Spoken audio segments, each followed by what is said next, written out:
funcional do ataque de birra, do chilique, ela traz o que é que acontece, né? O que é que o meu corpinho ali ainda não está preparado para receber essa descarga. E aí vem a minha mãe, ou meu pai, ou meu cuidador, ainda explodindo mais raiva em cima. Então é combustível para pegar fogo. E aí a criança começa a não se adaptar, não aprender a lidar com as emoções.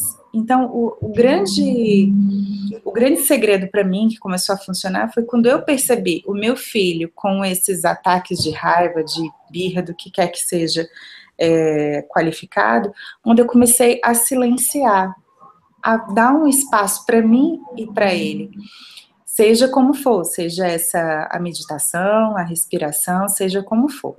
E como é que passou a funcionar aqui em casa? Na idade mais ou menos de uns 2 anos e meio que começaram essas histórias aqui, principalmente com coisas relacionadas à escola, né? Então, não quero botar roupa para ir para a escola e aquela coisa, enfim, toda aquela cena. E daí a gente começou a entrar naquela energia, né? Você tem que isso. Então, o que é que a gente fazia? A gente entrava na energia da birra ao mesmo tempo. Então, em determinado momento, parecia uma criança ali fazendo a birra e 2 adultos, entre aspas, porque todo mundo no mesmo esquema, né? Porque tem, às vezes, começa a briga paralela entre o marido e a mulher, e a criança na birra, né? E aquela situação assim, né? E aí se tem algum familiar ainda por perto que quer dar opinião, então vira aquela confusão. E aí depois de mais estudo, de mais leitura, trazendo o que eu amo, que é o trabalho da doutora Shefali, o que é que a gente começou a perceber? Vamos criar espaço de silêncio no meio disso tudo, né? Então, que espaço de silêncio? Poxa, vamos olhar a situação?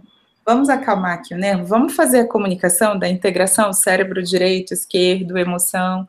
Então foi aí que começou a fluir melhor, fazendo o quê? O silêncio propriamente dito, né? Tá na birra, tá gritando, tá protestando por alguma ordem que foi necessária, uma ordem, por exemplo, né? Está na hora, precisa colocar o uniforme, a gente tem que ir. Já fizemos de tudo de uma maneira lúdica e ainda não aconteceu, então é necessário, é um limite necessário.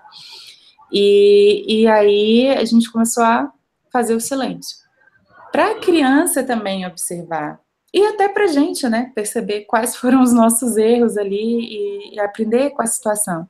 Então, no meu caso, trazendo para um fato real e concreto, foi muito isso. Foi muito produtivo. Hoje em dia, meu filho já está saindo dessa fase, né? Não que ele não vá fazer, mas tá bem mais tranquilo, até porque a gente percebe que cada vez mais que o silêncio ele entra como um remédio, ele vem com uma maneira muito oportuna para todos nós aprendermos juntos, né? Então, a minha grande dica é essa. Carol, é interessante, assim, quando você fala sobre o silêncio, eu penso muito nessa tentativa da gente não ser reativo, né? Sim. Da gente não reagir, da gente não ceder a essa pressão, né? A Jane Nelson, com a disciplina positiva, ela coloca muito isso, fuja da pressão social. Uhum. Tenta não absorver isso, essa necessidade que a gente tem, é uma necessidade humana de agradar, né? De se socializar, da gente se sentir agradável, e aí o nosso filho está dando um escândalo. Evita a pressão social. Evita, sai dali, vai para um outro lugar, ou entenda, né? Construa na sua própria cabeça, a gente se construir e se desconstruir o tempo todo dessa necessidade de ter uma reação imediata, né, de fazer aquela criança obedecer, né, você não dá limite, ela não te respeita, todas essas coisas que vão colocando na nossa cabeça que vão impulsionando a gente a quebrar essa conexão e a querer realmente fazer uso de qualquer ferramenta coercitiva mesmo para obrigar aquela criança a engolir aquela emoção. Quando, na verdade, existe todo esse trabalho do fluir das emoções e de ensinar a criança a fluir as emoções. A maior parte das pessoas não